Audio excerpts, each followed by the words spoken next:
মা মাতর চরণ ধরে থাকতে দিস রে জনম ধরে।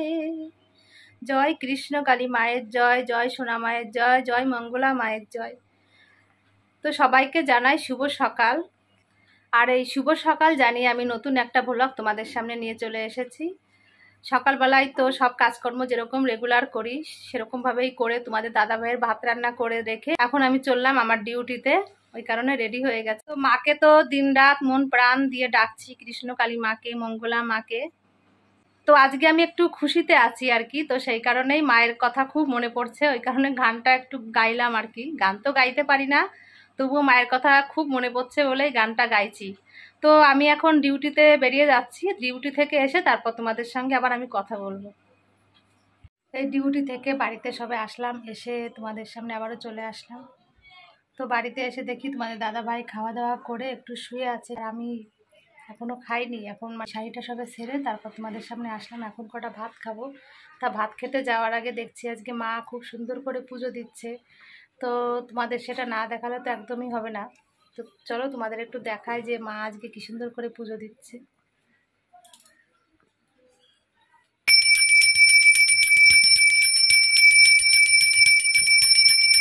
হে গিরিধারী কৃষ্ণ মুরারি, দেখা দাও দুধের দুলা, কোথা তুমি গিরিধারী লাল, কোথা তুমি গিরিধারী লাল। রাজরানীরা কাঁদে তোমার লাগিয়া, পথে পথে ফিরি শুধু হরি নাম গায়া। রাজরানীরা কাঁদে তোমার লাগিয়া, পথে পথে ফিরি শুধু হরি নাম গায়া। কৃপা করিও গো না, তুমি তো জগতের না, তোমার লাগি মীরা দেখা দাও, কোথা তুমি গিরিধারীরা। তোমরা তো শুনলে মায়ের কণ্ঠে কি সুন্দর একটা গান গেয়েছে মাও খুব সুন্দর গান গাইতে পারে। এখন তো বয়স হয়ে গেছে, যখন একটু ইয়ং বয়স ছিল তখন আরো খুব সুন্দর গান করতো, এখন তো আরো সুরটা ভেঙে গেছে, যাই হোক আর কি, তবুও খুব সুন্দর গান করে। আর এখন আমি কটা ভাত খাবো, মায়ের গান শুনতে শুনতে দেরি হয়ে গেল আর কি। তো এখন কটা ভাত খাবো, ভাত খেয়ে আবার ঘরে কাজ আছে, রান্না বান্না এখন আর করতে হবে না, কারণ সকালবেলা একটু মাছের ঝোল ভাত করে রেখে তারপর কাজে গেছিলাম, ওই কারণে এখন আর দুপুরবেলা রান্নাবান্না কিছু করতে হবে না। এখন ওই রান্নাঘরটা শুধু পরিষ্কার করতে বাকি আছে, সকালে টাইম পাইনি পরিষ্কার করতে। এখন খাওয়া দাওয়া করে যাই হোক ওটা পরিষ্কার করে স্নান টেনান করে তারপর উঠবো। তো আমি কটা ভাত খাই, আমার খিদে পেয়ে গেছে, এখন খেয়ে তারপর তোমাদের সঙ্গে আবার পরে কথা বলবো। আর এদিকে তোমাদের দাদাভাই এই যে শুয়ে আছে এখানে।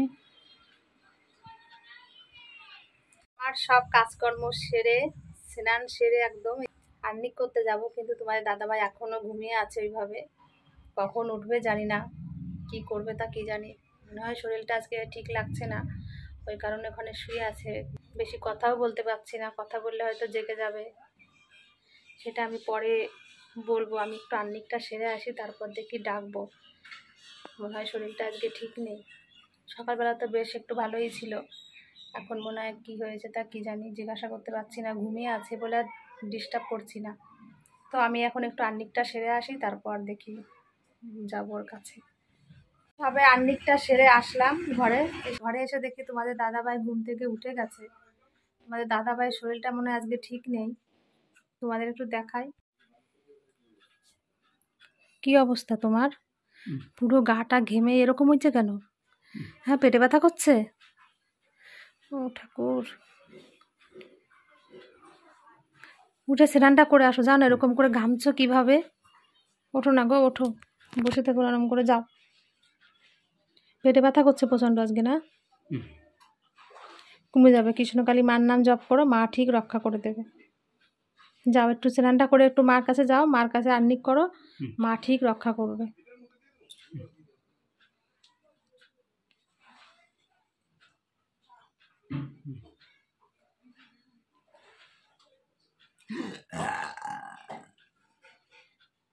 আমাদের দাদাভাই স্নান করে সবে আসলো, স্নান করে মানে আহ্নিকটা সেরে ঘরে আসলো। এখন তোমাদের দাদাভাইকে খেতে দেবো, কারণ ঔষধ আছে দুপুরবেলায়, পেটে ব্যথা করলেও ঔষধটা খেতে হবে। তো সেই কারণে ভাত কটা দিয়ে দেবো, ফটাফট খেয়ে নিক তাড়াতাড়ি, যদি পেটে ব্যথাটা একটু কমে আর কি। আসো আমি ভাত বাড়ছি।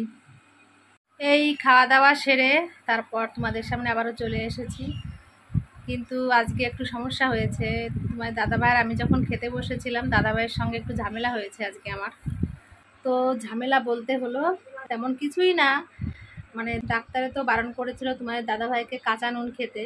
তো আজকে তরকারিতে আমার একটু নুনটা কম হয়েছিল বলে তোমার দাদাভাই একটু নুন চেয়েছিল সামান্য, তো আমি দিইনি বলে সেটাই একটু যাক ঝামেলা হয়েছে এই নিয়ে, যে কাঁচা নুন ও একটু চাইছিল, আমি দিইনি কেন। তো ডাক্তারে বারণ করেছে যেটা সেটা তোমাকে মানতেই হবে। আর কাঁচা নুন খেলে ডাক্তার বলেছিল যে গায়ের রক্তটা নাকি জল হয়ে যায়। তো সেই কারণে কাঁচা নুনটা চাইলেও আমি দিইনি আজকে, ওই নিয়ে একটু তর্কাতর্কি যাই হোক হয়েছিল। তো যাক, আবার সমস্যাটা মিটে গেছে, কোনো অসুবিধা নেই। আর যে কথাটা তোমাদের বলবো বলে আমি এখন এসেছি, তো কালকে তো তোমাদের দাদা ভাইয়ের ব্লাড টেস্ট করতে দিয়েছিলাম, মানে পয়সার জন্য, বা অন্য ব্লাড টেস্ট যেগুলো ছিল দামি দামি ব্লাড টেস্ট যেগুলো, সেটা করতে পারিনি। আর হিমোগ্লোবিনের যে পার্টগুলো ছিল সেই ব্লাড টেস্টটা করেছি, এই যে রিপোর্টটা বাড়িতে দিয়ে গেল। তো এই রিপোর্টে কি আছে তোমাদের আমি বলবো, সবটাই দেখাবো। তো তার আগে আমি একটু কথা বলবো। আমি তো তোমাদের দাদাভাইকে দুবার মায়ের মন্দিরে নিয়ে গেছি, কৃষ্ণকালী মায়ের মন্দিরে। তো দুবার চোখের জল ফেলতে ফেলতে মায়ের মন্দিরে গেছি, খুব কষ্ট করে তোমাদের দাদাভাইকে নিয়ে গেছি।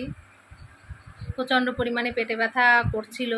সেই পেটে ব্যথাটা মানে দুদিন একটু কম ছিল, দেখছি আজকে আবার পেটে ব্যথাটা একটু বেড়েছে, মানে ওই দিনকে যেরকম বেড়েছিল তার থেকে সামান্য একটু কম আছে। মানে যেদিনকে মায়ের মন্দিরে গেছিলাম তো প্রচণ্ড পরিমাণে যন্ত্রণা করছিল, তার থেকে সামান্য একটু কম এখন আছে। পেটে ব্যথা তো আছে, আজকেও পেটে ব্যথা খুব করছে। তারপর যে কথাটা বলবো, তো মাকে আমি মন প্রাণ দিয়ে ডাকছি যে মা ওর ব্লাডটা যেন দাঁড়িয়ে যায়, ও যেন একটু সুস্থ হয়, ভালো হয়। তো মাকে ডাকছি, মাও সেইভাবে আশীর্বাদ করে দিল। আমি কৃষ্ণকালী মার কাছে একটাই কথা আরও বলছি, তোমার দাদাভাইয়ের জন্য তো ডাকছি মন প্রাণ দিয়ে, মা যেন ব্লাডটা দাঁড় করে দেয়। আর কৃষ্ণকালী মায়ের কাছে যে মা মঙ্গলা মায়ের যেন কোনো বদনাম না হয়, কোনো খারাপ কথা যেন মঙ্গলা মায়ের নামে কেউ বলতে না পারে। কারণ মঙ্গলা মা সবার জন্য খুব কষ্ট করছে, খুব খুব কষ্ট করছে, যেটা দেখছি আমরা, আমি ভিডিওতে দেখি। তো সেই কারণে মায়ের কাছে ভীষণভাবে অনুরোধ করছি, মা তুমি তোমার সন্তানকে ভালো রেখো সব সময়, যেন মঙ্গলা মায়ের জন্য কোনো বদনাম না হয়। কারণ আমার ভিডিও হাজার হাজার লোকে দেখছে, তখন সবাই হয়তো বলবে যে মা মঙ্গলা মায়ের কাছে গেছো, কি উপকার পেয়েছো, এরকম একটা ব্যাপার। যাই হোক, অনেকে বলতে পারে। সেই কারণে মাকে আমি প্রচুরভাবে ডেকেছি, মা যেন মঙ্গলা মায়ের যেন কোনো বদনাম না হয়, মায়ের মুখটা তুমি উজ্জ্বল করো, সব সময় যেন উজ্জ্বলভাবে মা চলতে পারে, সবার জন্য মা যেন থাকতে পারে সারা জীবন, আমাদের পাশে যেন মা সব সময় থাকতে পারে। তো আজকে এই ব্লাড রিপোর্টটা আমি দেখে মায়ের কথা খুবভাবে মনে করছি যে মায়ের মহিমা নিশ্চয়ই আছে, মা ঠিক আছে। আমি যেটা তোমার দাদাভাই তো একদম ব্লাড শূন্য, কতবার এই 1 বছরে 12 প্যাকেট ব্লাড দেওয়া হয়ে গেছে, আমি তো ভিডিওতে বলেছিলাম। তো ব্লাডটা কিছুতেই দাঁড়াচ্ছিল না, সেই কারণে মানে ঝটাপট করে মায়ের কাছে আমি চলে গেছিলাম যে মা ঠিক এর একটা বিহিত করতে পারবে অবশ্যই। তো তোমাদের দেখাই যে ব্লাড রিপোর্টটা, যে হিমোগ্লোবিনটা এখন কতটা আছে কি আছে, সেটাই তোমাদের এখন দেখাবো। কারণ আমি এক সপ্তাহে আমি 2টো প্যাকেট ব্লাড বারাসাত থেকে দিয়ে নিয়ে আসছিলাম, বাড়িতে এসে দেখি 1 সপ্তাহের মধ্যে পুরো 5.4 ছিল হিমোগ্লোবিনটা। আর এখন এই যে 11 দিন হয়ে গেছে, মানে হসপিটাল থেকে বাড়িতে এসেছি, আজকে 12 দিন হচ্ছে। তো 12 দিনের মাথায় আমি ব্লাড টেস্ট করেছি, সেটা রিপোর্টটা কি এসেছে তোমাদের এখন আমি দেখাবো।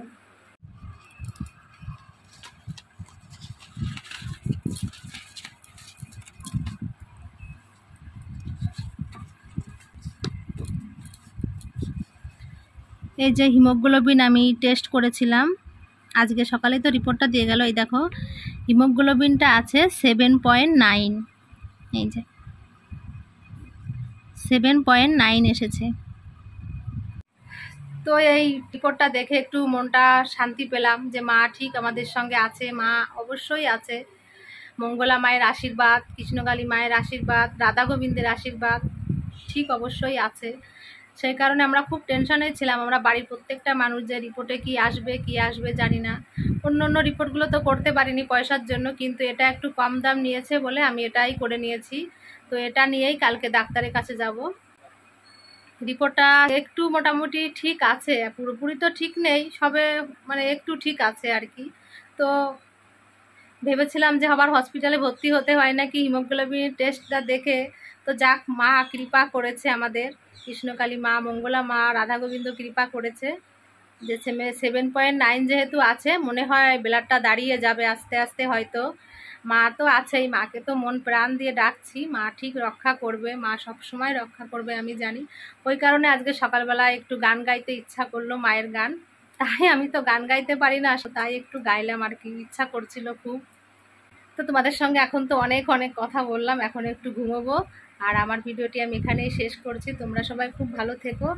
আর বলবো জয় রাধা গোবিন্দের জয়, জয় কৃষ্ণ কালী মায়ের জয়, জয় সোনা মায়ের জয়, জয় মঙ্গলা মায়ের জয়। মা সবার মঙ্গল করবে, মা ঠিক আছে, মা মঙ্গল করবে, আমরা সবসময় বিশ্বাস করি সেটা। আর আমার এই ভিডিওটি তোমাদের কাছে ভালো লাগলে তোমরা সবাই প্লিজ আমাকে একটু সাবস্ক্রাইব করে দিয়ে আমার পাশে থেকো। তোমাদের কাছে আমি এটাই বলি আর কি। চলো তাহলে আমার ভিডিওটা আমি এখানেই শেষ করছি।